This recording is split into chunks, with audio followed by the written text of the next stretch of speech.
I'm the 5-Minute Professor, and today's short lesson is on coral. You know, coral that make up those coral reefs, those giant, enormous structures. In fact, the only structures made by a living organism that can be seen from space is the Great Barrier Reef.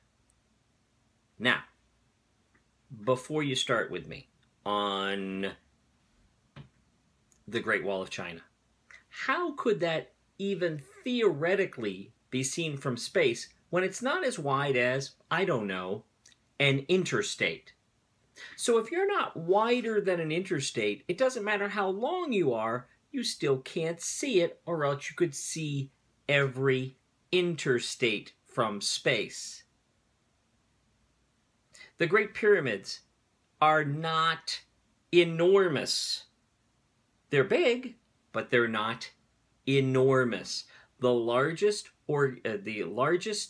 thing created by living organisms is the Great Barrier Reef, and it's the only thing that can be seen from space. Are we on the same page? Now, here's something you may not know about coral. Coral are animals. Tiny, tiny animals. Little animals that live inside of structures, and some of them are hard structures. That makes hard coral. And some are kind of like reinforced, soft bodies. But it's the little teeny tiny creature that lives inside of the structure that really is the animal. And they eat things. They are capable, some coral is capable of shooting out a pin, a hollow needle, which they can put venom in and immobilize a fish. Not a big fish, but a little fish. Suck it back in and eat it. But most aren't like that. In fact, most energy for coral, the animal, which is coral, is from a beneficial relationship they have with a unicellular, close to bacteria, we'll call it a plant, that gets its energy from photosynthesis. So as a result, most coral, over 75% of coral, gets most of their energy not from eating fish, although some of them can, but they get most of their energy through photosynthesis. Not that the animal does itself, but that it is in a beneficial relationship with another thing, in this case, a unicellular plant. Because